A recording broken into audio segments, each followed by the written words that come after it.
Bonsoir à tous les amis, j'espère que vous allez bien.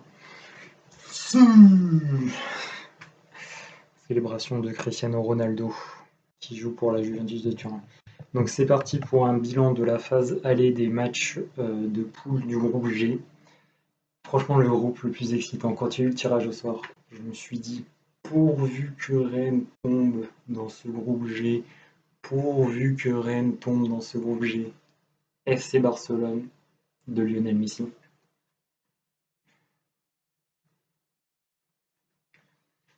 Juventus de Turin de Cristiano Ronaldo. Le maillot, il est plié et rangé, donc je vais pas le déplier. Mais le maillot, vous l'avez déjà vu dans d'autres vidéos, d'accord? Donc, imagine-toi, le FC Barcelone de Lionel Messi, la Juventus de Turin de Cristiano Ronaldo, venir à Rennes.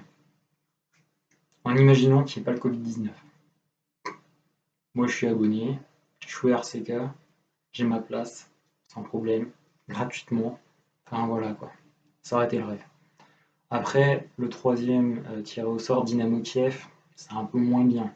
Mais bon, quand tu as Barcelone, Juventus de Turin, que tu as Lionel Messi et Cristiano Ronaldo dans la même poule, ça fait rêver. Donc voilà, tu te retrouves avec FC Barcelone, Juventus de Turin, Dynamo Kiev et Ferencváros. Alors, cette année, je crois qu'il y a 4 clubs qui font leur première apparition en phase de poule de Ligue des Champions. C'est le Stade Rennais, Ferencváros, Midtjylland et Krasnodar, voire peut-être Istanbul Başakşehir, voire 5. Voilà. Cette année, moi je trouve ça beau, les petits clubs comme ça. Voilà. En plus, qui prennent pas forcément des cartons. Je veux dire, Rennes, c'est pas une victime expiatoire. Krasnodar, c'est pas pathétique. Ferencváros, c'est pas ridicule non plus. Midtjylland, ils font avec les moyens du bord. Et c'est même pas aussi pathétique que l'Olympique de Marseille. Donc voilà, moi j'ai envie de vous dire, la plus mauvaise équipe de Ligue des Champions, c'est pas Ferencváros, ils ont un point. C'est pas Midtjylland ou Istanbul Başakşehir, c'est l'Olympique de Marseille. Bref, dans ce groupe G, on sait évidemment que c'est la Juventus de Turin et le FC Barcelone qui vont passer en huitième de finale de Ligue des Champions. Il reste juste à déterminer l'ordre, qui sera premier, qui sera deuxième. Évidemment, le Dynamo de Kiev et Ferencváros font figure de victimes expiatoires. Voilà. Donc, premier match, première journée, le FC Barcelone à 10 contre 11 en plus a éclaté Ferencváros. Bon, le FC Barcelone, j'ai quand même un petit contentieux avec eux parce que c'est quand même devenu le FC Messi. C'est Messi l'entraîneur, c'est Messi qui fait les compositions d'équipe, c'est Messi qui joue, c'est Messi qui décide qui est le président. Voilà, le président a dû démissionner. Messi, j'en ai un peu marre. Franchement, j'en ai un peu marre de toi. Alors, il n'aime pas Griezmann. Je veux dire, j'ai tellement de matchs où il y avait l'année dernière Suarez, Griezmann, Messi. Et Suarez et Messi s'étaient fait 20 échanges pendant le match, pendant que Griezmann et Messi s'étaient fait 2 échanges dans le même match. Tu avais compris en fait que Lionel Messi ne voulait pas jouer avec Antoine Griezmann. Et le pauvre Griezmann, qu'est-ce qu'il est parti dans une galère, ouais, c'est Barcelone. Qu'est-ce qu'il est parti dans une galère. Il aurait dû faire toute sa vie à l'Atlético Madrid. Honnêtement, il n'y a pas de honte à rester à l'Atlético Madrid. L'Atlético Madrid peut gagner la Ligue des Champions un jour. Ils ont fait 2 finales en 2014 et en 2016. Or 2014, c'était horrible pour lui parce qu'il menait 1-0 contre le Real Madrid. Ils se font égaliser sur une tête de Sergio Ramos pour le Real Madrid à la 95e. 95e. Et après, dans les prolongations, ils perdent 4-1. C'était horrible. Franchement, cette année-là, en 2014, l'Atlético Madrid méritait de gagner des champions. Et le Real Madrid, franchement, les a volés. But de Ramos à la 95e et après 4-1. En 2016, pareil. Même résultat, un but partout. Et là, cette fois, c'est au tir au but que l'Atlético Madrid a perdu contre le Real Madrid.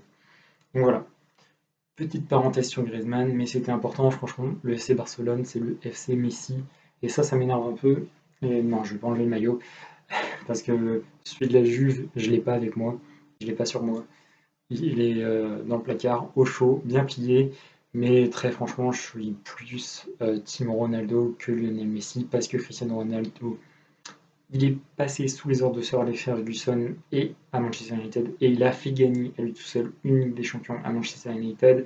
Il les a emmenés à lui tout seul en Ligue des Champions 2 ans après. Ils ont perdu 3-1 contre le FC Barcelone du grand Messi de l'époque. C'était en 2009. Il a gagné en 2007.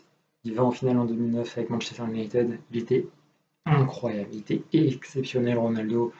Et voilà, depuis Manchester United, je crois qu'il a intégré Manchester United en 2005-2006. Il avait fait une saison au Sporting Portugal et voilà, après il avait fait ses 4 ans à Manchester où il avait été exceptionnel. Donc je suis fan de Cristiano Ronaldo, mais absolu, absolu. Je déteste la Juventus de Turin, mais comme Cristiano Ronaldo est à la Juventus de Turin, ben du coup les résultats de la Juventus de Turin m'intéressent parce que voilà, il y a Cristiano Ronaldo, il y a ce joueur qui c'est un athlète. Ce mec, c'est un athlète, c'est le plus professionnel des professionnels que tous les coéquipiers ont rencontré de leur vie.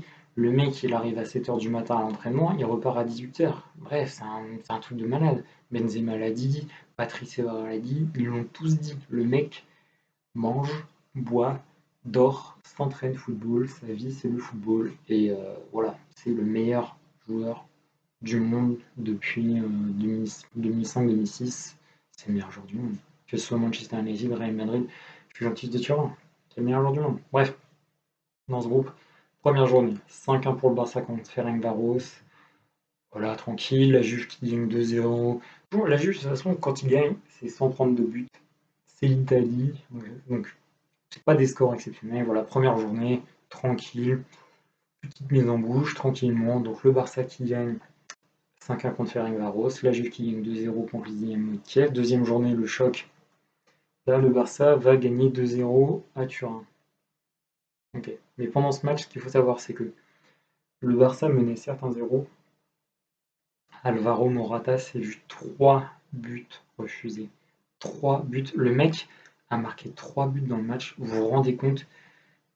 Vous êtes joueur professionnel, Alvaro Morata, donc Cristiano Ronaldo était absent pour que le 19. D'accord? Les 2 premiers matchs. Donc le premier match gagné à Kiev 2-0 et le deuxième match perdu 2-0 contre le FC Barcelone. Covid-19, donc il ne pouvait pas jouer. Très honnêtement, Morata, le pauvre. Parce qu'il y a un hors-jeu qui a été vu par l'arbitrage sans vidéo, mais l'arbitre est quand même allé vérifier la vidéo. Et il y a 2 hors-jeu qui n'ont pas été vus à l'œil humain, qui ont été revisionnés à la vidéo.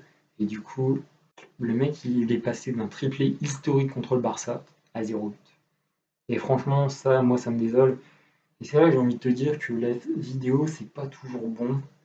Et que l'œil humain, bah, finalement, même s'il est perfectible et qu'il peut y avoir des erreurs, bah, ce soir-là, ça aurait donné un triplé pour Morata. Ça aurait été magnifique, exceptionnel.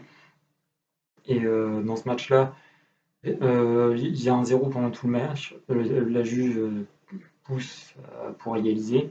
Donc 3 buts de Morata refusés. Et puis tu as un pénalty pour Messi à la dernière minute, 2-0. Donc voilà, le Barça s'impose sans gloire, petitement, 2 buts à 0. Voilà. Et pendant ce temps-là, Ferencváros et le Dynamo de Kiev se neutralisent, un but partout, donc pour la 3e place. C'est vraiment kiff-kiff. 3e journée, donc mercredi, 3e journée. Le FC Barcelone reçoit le Dynamo de Kiev pendant que la Juventus de Turin reçoit Ferencváros avec le retour de Cristiano Ronaldo. Barcelone s'impose petitement contre une équipe du Dynamo de Kiev qui avait 14 joueurs absents pour cause de Covid-19. 14 joueurs absents. Il s'impose 2 buts à 1, petitement, vraiment petit Barça.